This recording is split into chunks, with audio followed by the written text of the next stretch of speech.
Happy Friday, everybody.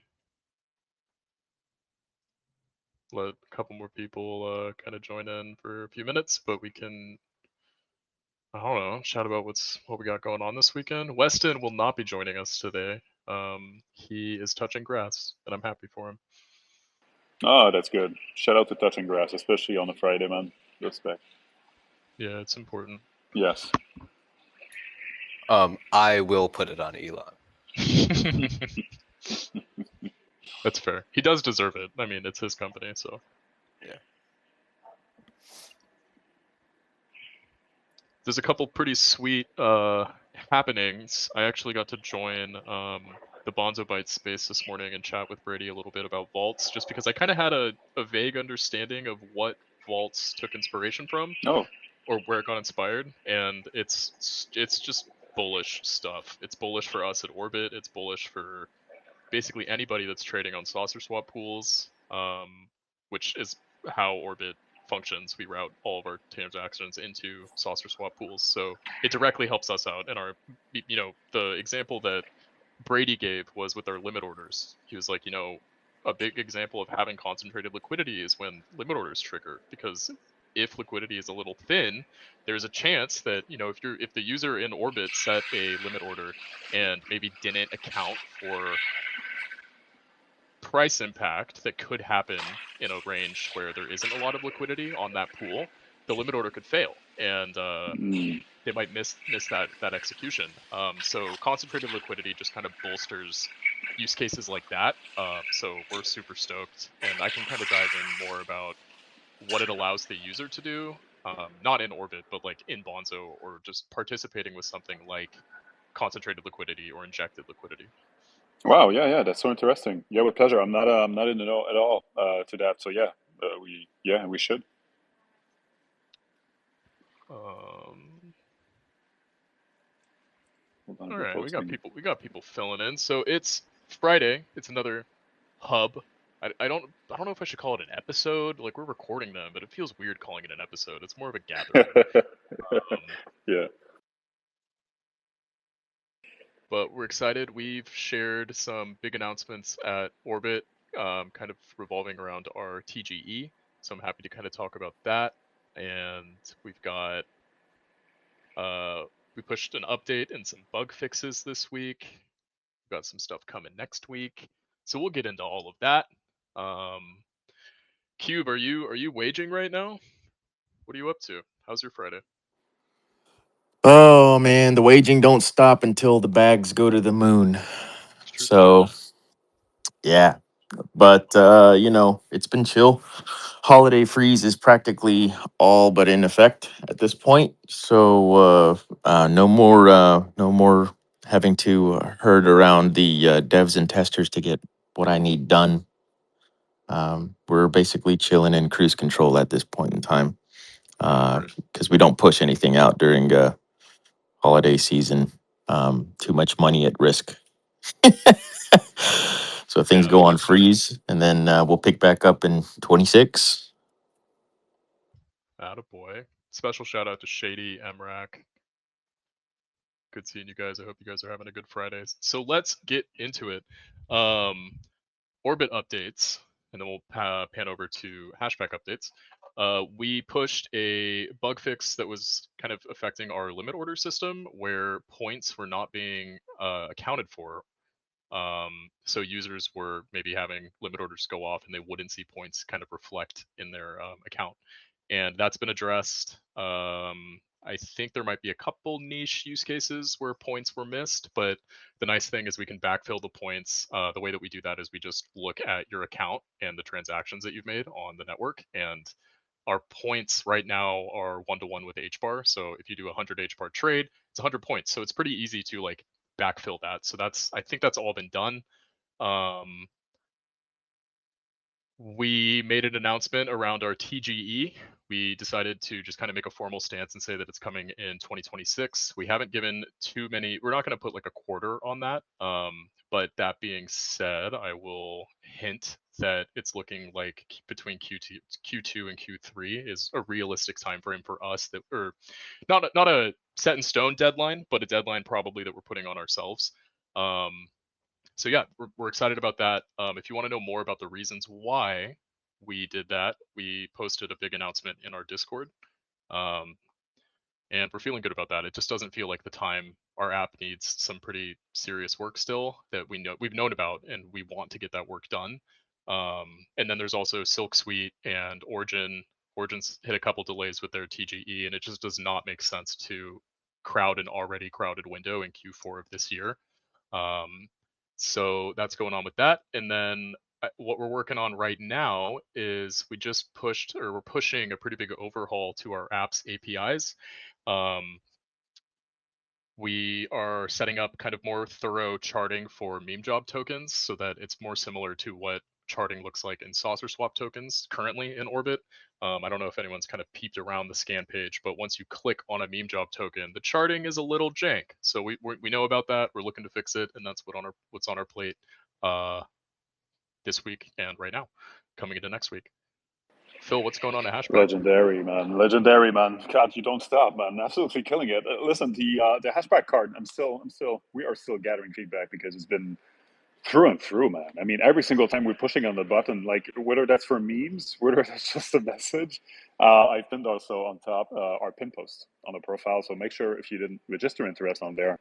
So that's been gathering like a lot of my attention lately as to how that could potentially be looking like for the entire team, also, of course, and how we could better the journey like for everyone out there, and especially in Web3 and what we call Web3 and broader to that, because I feel like every single powerhouses right now is having the same problem statement as to what's it looking like in the next couple months. We've arrived at this point, right? We arrived at the point where we're like, okay, again, we have users that never heard about what's a wallet right now. What's a trading platform, and how can we benefit those guys also that's out there, and how can we reach to them? So potentially, yes, the card could be it. We still have those themes that are up, seasonal themes that are absolutely banger by Jacob and Tyler. Give absolutely them a look. We also have our Half-Life team that came off of governance. So that's from hashgraph.vote. That's our platform. If you want to hold up a vote, it's immutable, it's on graph, and it's really good. So that theme has been brought back since you guys voted on it. So it's still available, I think, until December 1st, if I'm still remembering correctly. And yeah, other than that, if you didn't register also for the card, we also have our newsletter, which is our monthly, right? It's called Pack Dispatch. We're running those with also Jacob. So we just gather information inside the entire ecosystem. Of course, we push stuff, what we've been crafting through the entire month. We aim to release those in the first 5 days of the month, every month. And yeah, it's just like a digest of everything that's been happening inside the ecosystem broadly. What we're doing, where we're heading to. So yeah, that's HashPack's latest, I think. Nice. Well, I have some. It's definitely, I wouldn't call it alpha, but it does involve both of us. We're actually sharing Warlock, our dev, with the HashPack team. Me and Pluto chatted. They've been chatting about it for a while. Pluto's an amazing resource, so we kind of pushed Warlock to chat about him with some certain things. There's like a current connectivity issue when entering Orbit through the dApp browser. So I was like, hey, dude, go chat with Pluto about that. He could shape that up real fast. That conversation led to more good communication between them, and he's actually going to be helping out with you guys, allocating some dev time and sharing his resources and his skill set with you guys. And we love that. I think it's a testament to the relationship that we have with HashPack. We love you guys, and yeah, it's mutually beneficial, and it's just rad that we can do this. So yeah, that's some cool thing happening between our companies right now. Not quite a partnership, I would say. We don't have a feature lined up quite yet, but I'm excited about those. Yet is a key word there. Interesting, interesting. Wait, so if this is happening, then the next question I have, since we're talking Orbit, we're talking HashPack, we're talking themes, and we're talking sharing devs, is when Orbit theme? Yeah, no. So, God, this was probably when I was chatting with Jacob Accoutrements in Club H Bar a couple months back about getting us in the dApp browser. That definitely got brought up, and I think it totally fits the scope of HashPack and us to get something like that. We're pretty happy with our branding. I don't think we're going to be changing any of our our color palette or anything, so we probably could get that rolling. I'll reach out to Jacob and ask about it, because yeah, man, it's definitely in line, and then I could definitely see it happening. That would be interesting, man. The colors are so crisp. And yeah, animated backgrounds also is a thing. There's a couple of stuff that can be done. I don't know. Did you see the? It was in the video. I think that's Tyler that pushed it earlier on, and that's really good because when you're allocating resources in the back end, it was in the video running like we had, I believe, with our bloody spooky theme for Halloween, the one that ran for the month of October. Anyways, it's moving, but it's not a video in the back, so I could definitely see the planet orbit in the back just hovering and I mean Yeah, I think a moving orbit background would do us justice. That would make me happy. I would feel obviously pressured to rock that because it would be moving and I like moving things. Yeah, sweet. So that's kind of what's going on with us and HashPack right now. Very exciting stuff. And now we're moving into Hedera Haps. The first thing I want to talk about, I briefly talked about it before people entered, was Bonzo Vaults. I hopped in the Bonzo Bytes spaces this morning, and it was a great spaces. They're doing a lot of really innovative stuff with vaults, and I read through their post on vaults, and I kind of had an idea of what it was tackling. There's things like concentrated liquidity managers and injected liquidity that exist on other dexes and other chains.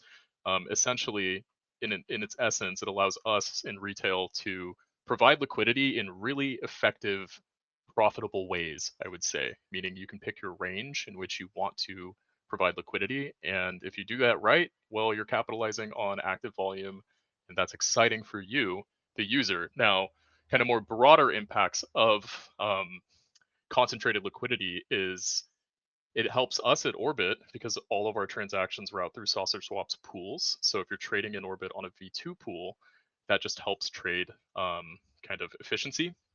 And specifically with something like our limit orders, if a limit order were to go off in a range that maybe didn't have thorough or thick liquidity, there is the chance that the limit order could fail.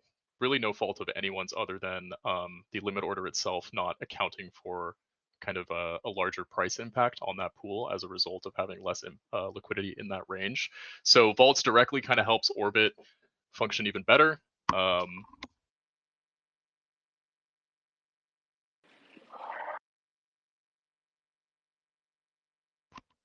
So Bonzo vaults, very exciting stuff.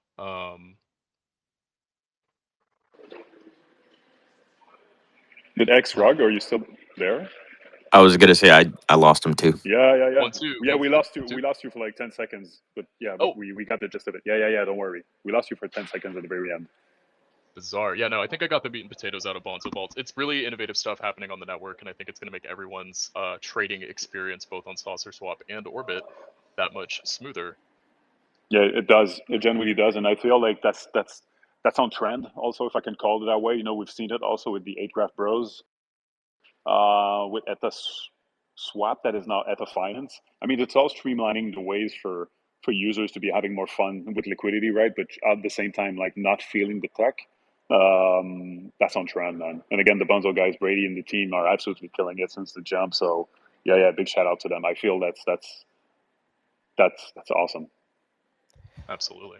Yeah, Juno and I were talking briefly before the spaces, and I'm just fascinated on setting the parameters on both spectrums. The upper parameter and the lower parameter. I really do think that it's going to smooth out retail overall. Hedera, as we know, has been very largely targeted and, by institutional activity, but this just kind of gives the retail side a little bit more in their arsenal to smooth out those transactions. Now that these developments that we're bringing, and even Lambdaplex, with what they're kind of cooking up for the Q1 of 26, just smoothing all of that out for the end user. Really bullish on what Bonzo's cooking. Yeah, well said.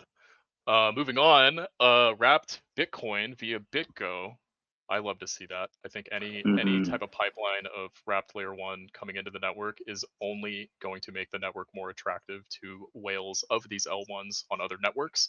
Because if you're not aware, they need a way to move their bags into our ecosystem, and this is the pipeline that allows them to do that. So Major milestone. I think it's only going to get better. Bonzo also this morning announced that they will be adding a wrapped Bitcoin pairing for lending and collateral lending. So that's fantastic. They're going to be supporting that soon too. I'm sure they're already supporting the wrapped ETH.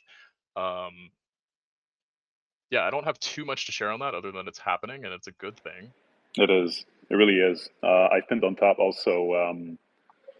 Yeah, Patch has been adamant around Bitcoin since a while, and yeah, especially since the originals back in 2023, and he never let go of that stuff. Of course, like he brought like the ordinals mentality off to us, like with the hashinal and stuff being really inscribed directly on graph. And you know he's been tackling it for a couple of paths and ways. And one of his latest, I think it was like Bitcoin will be the backbone of the decentralized internet, while Yep. HBAR is being nervous system. So again, I do not know the future, and of course, like I won't go into predictions, but I feel like again this goes to show that there's a clear pathway as to there's less and less silos included, and there's a way where Hedera can really be an answer for many problem statements out there, and hopefully, potentially, maybe for Bitcoin also, and it makes sense. So, and the more we dive into solutions, the more we dive into innovation. Thanks to you guys, of course, at Orbit. Thanks to Patches. Thanks to HGraph. Thanks to all the great innovators that's in this space. That makes the silos game less and less potent as the time is passing by, and that really just makes sense because Hedera can be the nervous system of the internet. It can, it really can, for all the perks that we know, for all the perks that we've come to know, of course, because the technology slaps, but also with Bitcoin. I mean, that's so yeah. It's just it's great. It's just fun to see everyone converging to the product and what's in it for the end user, rather than being siloed into no, this is just my turf, right? So yeah, bullish. Yeah, well said. And I think Hedera, you kind of briefly touched upon it, is they're just keep setting up their foundation for kind of being this hub of innovation and solutions. And we're seeing that with like the PwC group launching their ESG initiative with the network. I don't think anyone's upset about that. It's just a testament. And I feel like we keep getting news like this on a weekly basis at this point. And yeah, how can you not kind of recognize that? It's awesome. Yeah, and again, like the sheer amount of news like that again would have propelled like what we call CT, like crypto Twitter, like up and all like crazy for like 2 months straight. But I mean, right now Oh it's yeah. it's dampened a little bit. I feel doesn't matter. We know, in case in point, again, everyone in this space right now knows like who's crafting, who's building, and yeah, we're absolutely here for it. Like the sheer amount of innovation again that's being brought upon us is crazy, and yeah, that PwC thing is yeah, it's just that's awesome. Yeah, I think you definitely nailed it too. I think between the broader crypto space and market and government shutdowns and all of that, it's just kind of an uneasy time to maybe recognize impact of some of these announcements and partnerships that are coming. But the cool thing is that business keeps happening, connections keep getting formed regardless of market conditions, and I think that's a big thing that a lot of us forget is yeah, the market might be down, but things are still happening, and they're good things to acknowledge. That's right, dude. Market's down, but vibes are up. So, Oh yeah. you take that how you will. Um, and anything and everything that ends up getting built that reduces friction, that makes, interchain or but cross chain interoperability smoother and seamless, just wins across the board, really. So, yeah, I mean, people can be down, but at the same time, you should see the light at the end of the tunnel here with these kind of things coming out. Yeah, moves are still being made, and we talked about Lambda Plex last week. Between them doing what they're doing, and they're kind of focused on liquidity and efficiency between L1s in the network and limit orders specifically, and us eventually pursuing cross-chain accessibility via Squid router. It's happening. It's happening all over the place. And I think, I mean, I kind of know just based off of 2025 that 2026 is going to resonate and kind of come off very similar to what we've been feeling with 2025, where it's just continued steps, and then it's jumps past the steps that have been made, and you enter kind of like a new period where, whoa, now the network has all these pipelines and all of this infrastructure built out. What happens now? What does that allow to happen on the network? And it just kind of keeps happening year after year.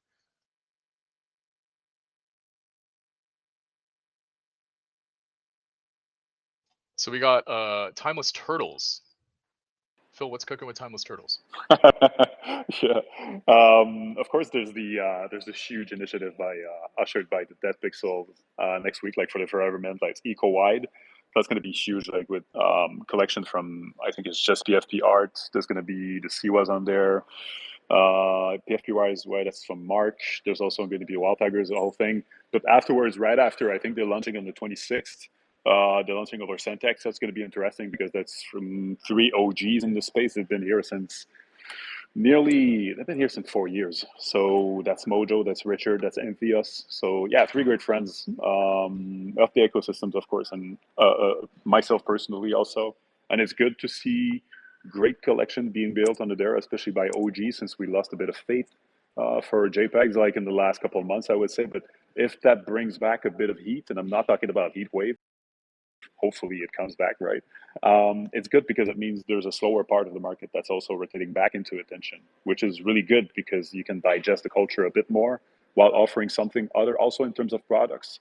Because we're seeing often like JPEGs just being, okay, I'm solding out, and then what happens next? Well, what happens next afterwards, you can discover new products. You can go on and discover, hey, what's trading? Oh yeah, wow, Orbit. Oh, that's awesome, man. Okay, what's the other collection that launched that made some great waves? Good, there's the Dead Pixels. Wow, cool. Okay, what about lending? Okay, good. Well, is that, oh, cool, that's Bunzo. So that's really a gateway. And I feel like NFTs, especially in this new era that we're in, because it's not the same at all since this 2021, 2022 era for sure, uh, can have a place inside the ecosystem. And potentially, hopefully, those guys can pull it off. It's going to be a collection of 888.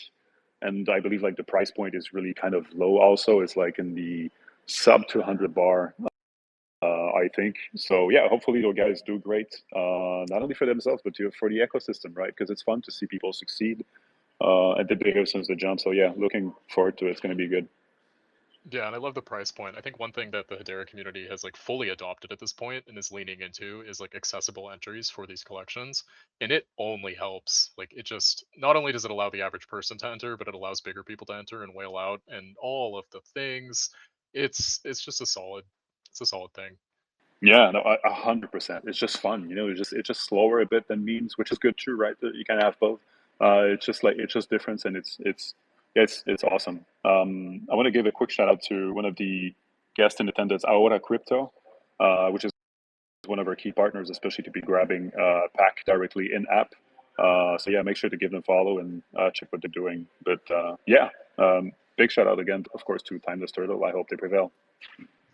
Yeah, we got Higher Grounds and Pagey. So many friendly people in right now. Hell yeah! Thanks for being here today, guys.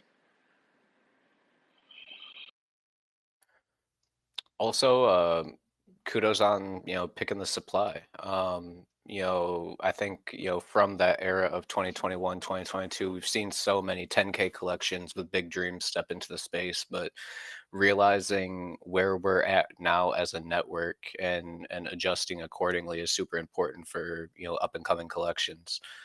Um, yeah, it's just cool to see the reasonable expectations entry wise on the table, and excited to see where the turtles go. Yeah, definitely. I mean, yeah, it's all about like removing as many obstacles as possible, and of course, like when the price point is low, that's better. To after that, you need to infuse. Okay, what's the life in it? What's the why? Of course, why did I mint? So you're extracting as less as possible to be giving back afterwards because you're all you can get X Y Z. Potentially, I think they're going to go the Nationals way too. So again, more gateways just to be discovering new stuff, and usually JPEG can be a good pathway for that. And lastly, for Hedera Haps, we've got kind of the HGraph beta MCP server has been put on, and if you haven't been following that, it's pretty rad stuff. I think it's going to lay the foundation for a lot of really creative ways to not just use AI or LLMs to kind of communicate with Hedera itself, but the use case or an example that Brandon gave this morning, he was like, yeah, one of my favorite things that I've been doing lately walking to the coffee shop is just asking the MCP, hey, what happened on Hedera yesterday? And being able to kind of look at on-chain data and make sense of it and have a community like a conversation around that. I feel like we're entering like a singularity point. The fact that you can just talk to a network get updates and in kind of like a real-time explanation of, hey, what happened in the last 24 hours. It's pretty rad, and it opens up kind of a lot of different vehicles for solutions and cool things. I mean, I kind of gave the example in a different space a couple, probably last week, with Led from Gib, where that getting integrated with Gib chat kind of opens up pipelines to being like, hey, buy Gib, right? And you can do that with any. You could just do that in ChatGPT. You don't have to do it through Gib chat, but it's in that kind of realm. It is, and that's why it's so good. It's so good at, like, to your point. It's a direct solution while offering a possibility of you to be having fun at the same time, because it answers so many verticals at the same time. But you don't feel like the onboarding, if I can call it that way, because AI is so on fire right now. So it feels like everything's converging. And yeah, the age graph bros were over Practimike yesterday, and we discussed. It's just a fun phase, man. I mean, how bullish is that? You're using already a means that people know, which is an AI, a language model. You're just having fun with it, but now it's just like, it's not giving you like broad answers as to, okay, what's up with H bar? No, this is provenance. This is not only provenance; it's also meaning. It's not only meaning; it's the why, it's the history, it's Yeah, what we call like the H bar lore. yeah, It's so cool, man. So yeah, bullish for that. They're killing it. yeah. It's definitely some Hello Future vibes happening with HGraph. They are just constantly allowing people to build bigger, and that's kind of the motto that I've been using for ever since we started working with them. They basically unlocked what we wanted to do with Orbit by providing us their infrastructure, and the sky just continues to kind of be the limit through them, and it's a wonderful team all around. So very excited to see the innovation continue. Yeah, it's they're having a crazy year. I like, for sure, as huge as you guys, it's insane. Like, just talent acquisition alone, just grabbing Brandon was a generational push. Afterwards, grabbing HBar Gremlin, which is Brett. I mean, the HBar lore is deep. Yeah, he's been there like since like 4 years plus. He knows his stuff. Anyone who follows his pathway also in his career that he had prior to what we call Web3 is bar none. My trap situation. The guy understands money flow, value, what's it take on the enterprise level to be attracting new talents, new stuff, and building great use cases for the masses. He's awesome. So, and of course with Tyler, who I think he's a CEO. So yeah, man. I mean, bullish on the team. They're great tools also that I use constantly, especially with Jacobs. It's yeah, great enterprise, great company. They're awesome. I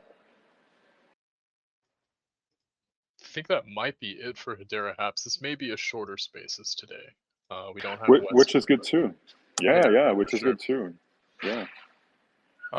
Before we do wrap up, there's one thing I would like to touch on, just kind of bringing everything back into Orbit's court real quick.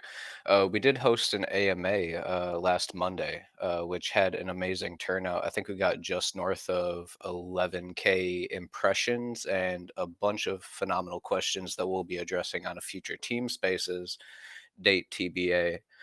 But one of the things that really stood out to me, without dwelling on it too long, was one of the comments just saying that they wish more projects here on Hedera would do things like hosting AMAs. And I think it's a phenomenal idea for whether it's an existing product or project, new projects, to kind of tap in with the community in that way. I mean, even a lot of our tweets, spaces, things of that nature don't really get that kind of traction as far as visibility. Maybe not just interaction, but the raw visibility of it. And tapping into those avenues, I think, is an extremely valuable place for us to, collectively kind of put our focus. Especially from my angle, just being kind of community and marketing oriented. But one thing is, Juno, if you'd like to touch on, because you were the one in front of your screen for 12 hours. What was your experience like, and if there's anything you could share with other potential product heads listening, or project leads, uh, what was the experience like Yeah, answering? I really enjoyed it. Definitely didn't really feel like quote unquote work the entire time. I think I loved the guy kind of starting off his question just by kind of giving kudos to the AMA itself. It's a really valuable thing to just be transparent with what you're doing and have an open floor to talk about it. Some of the questions were amazing. I was stoked on them, and I think it's so common right now where we've had long-standing solutions on the network and a lot of people have bags that they're married to, and that's great. So when new things come around, I think we all initially have this feeling of, well, is this just going to be competition with what I have a bag in? And I know Orbit is kind of a unicorn in that regard because our use case doesn't actually detract anything from any solution. It just kind of bridges all of them together under one nice hub. So being able to explain that publicly and be like, no, actually, we're not taking away volume or popularity or even activity from your kind of your bag or the solution that you're passionate about. That feels really good to be able to say publicly, you know. And I know that not every use case and not every person running an AMA can do that, but it was good for me to be able to share that.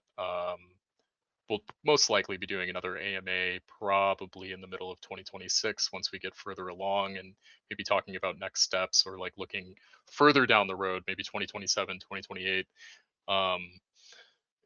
Yeah, I loved it, honestly. I wasn't really nervous about it, but I was very kind of curious how it would go. And yeah, we ended up at around like 11.2 thousand impressions. I think we ended the day number 6 on the subreddit.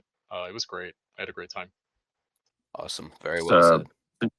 super cool to hear, man. I mean, I know that depending on what social media platform you're on, the vibes can be different. So, like, it's nice to hear that overall things were really good over in Reddit. You know, Reddit is one that I don't tend to frequent too often, but I have seen things can go up or down, sideways when it comes to like Reddit AMAs. So I'm glad to hear that at least for you guys with the Orbit AMA that went really good and that hopefully you got some useful ideas and feedback from the community over there. Yeah, I mean, to your point too, I don't know if people like really remember maybe 4 years ago on Reddit, but like Hedera was just being actively censored, like left and right. You couldn't really get a post in. And yeah, that felt like a change for sure. We didn't do the AMA on like a more broader sub. We did it on the Hedera sub, which I'm sure helped. But yeah, the sentiment was great. We had it was just all really like productive, good questions being asked. It wasn't anything too pointed or confusing. It was great. Oh yeah, I think there's still value also to be building at the same time and deving stuff and showcasing everything that's happening before you actually ship the stuff. I feel like now, like the mindshare and especially like the experience, there's real value into showcasing. Okay, guys, here's what we're crafting. Here's the hurdles. Here's where we're slowing down, but here's what's happening, and here's especially above all, like here's the solutions that we're going to be crushing it, like to go forward with that. There's genuine value in that because people see transparency through that. Just like the graph, right? So yeah, kudos to you. Keep on crushing it. Yeah, I think it's great, mostly just because like we're active in the Discord and we're talking about what we're cooking and what's next on our plate, what we're looking ahead to. But for people that aren't in the Discord, to be able to ask those questions and get feedback and answers, it's great. It's just another platform where you can be transparent on, and we definitely like that.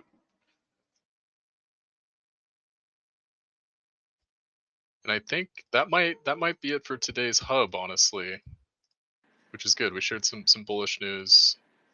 Personally, if I'm going to take one thing away from the space today, it's the Bonzo vaults. It's going to be, I think we're all really going to feel it if you're active on the network, and especially if you're active within Saucer Swap. Oh yeah, we'll be looking at it with pleasure. Again, those guys, they're killing it. Will do. All right, gangsters. This is it. Yeah, it's time to go touch some grass. Well, not yet. Maybe tomorrow morning, but I'll be glued to the computer for a bit more today. Have a good weekend, everybody. Yeah. Take care, everybody. Yep. Ciao. Cheers, everyone.